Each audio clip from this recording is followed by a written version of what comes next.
Hi, this is Dr. Gregory Sadler.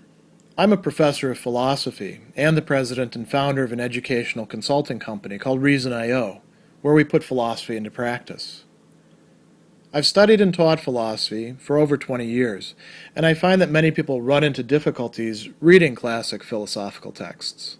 Sometimes it's the way things are said or how the text is structured. But the concepts themselves are not always that complicated, and that's where I come in. To help students and lifelong learners, I've been producing longer lecture videos and posting them to YouTube. Many viewers say they find them useful. What you're currently watching is part of a new series of shorter videos, each of them focused on one core concept from an important philosophical text. I hope you find it useful as well. In the Meno, during the discussion between Socrates and this foreigner, Meno, who claims to be able to talk all about virtue and tell Socrates what virtue in fact is, there comes a point in the dialogue, a very important turning point, where Meno winds up in perplexity. They've tried to define virtue several times. Socrates has pointed out some objections with Meno's attempted definitions of virtue. And Meno now finds himself at a loss, and he says, Socrates, this is why people say that you are like a stingray. You're like an animal which stuns its prey, or stuns the things that it comes into contact with. And I am similarly at a loss, as if I'd been hit by that sort of thing. You know, we often say, something hit me like a ton of bricks. It's the same sort of idea that, you know, for a moment at least, we are unable to come to terms with whatever is going on. We're at a loss. We can't make sense of it.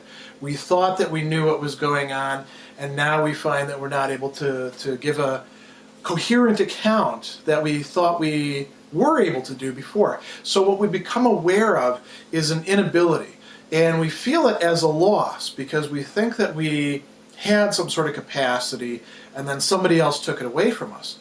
Here's where it gets particularly interesting. This analogy, or this likening, as Socrates calls it, has Socrates being like a person who stings other people who have knowledge and he thereby takes it away from them. And Socrates says, no, what I actually communicate to you is my own perplexity. I don't know myself, and so I'm able to get across to you the fact that I don't know, and the fact that you trying to inform me with what you claim to know didn't really work, and you don't know either.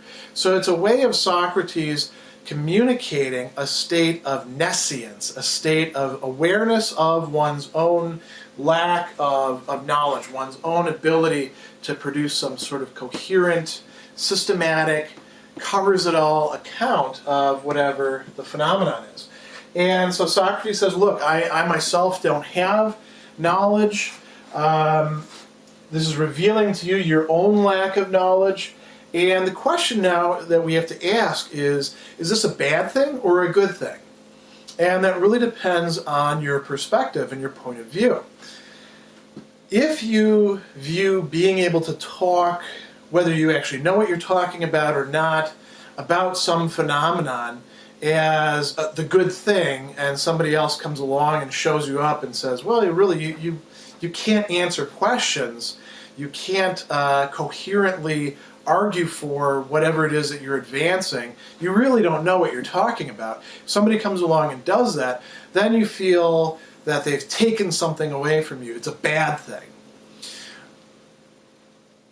But if you're actually ignorant, here's another way to look at it. This is the way that Socrates looks at it, and the way that Meno, I think, looks at it. If you are actually ignorant, then isn't it an advance to find out that you are indeed ignorant? If you are resourceless, isn't it an advance to find out that you are lacking the resources that you thought that you had?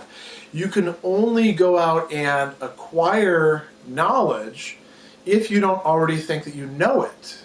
You can only go out and get the resources that you need if indeed you realize that you don't have them. If you think that you have them already, you'll never go to get them.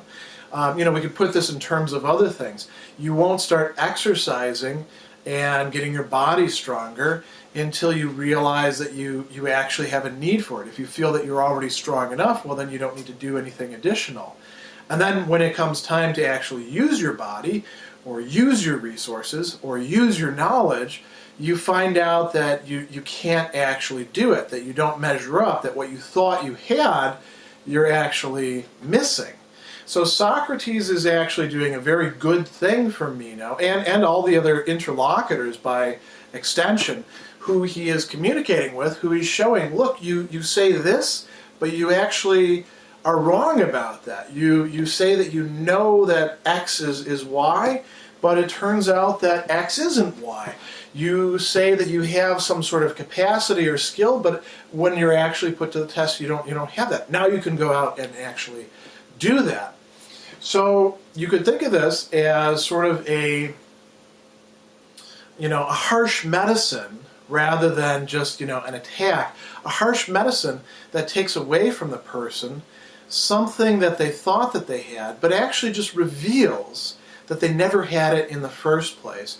In this case, it has to do with knowledge, but we could think of this in terms of other things as well, and whether a person is better off knowing that they're in that case. One last thing I do want to point out, oftentimes people will say, well, if you yourself don't measure up to this standard, you can't hold other people to this standard.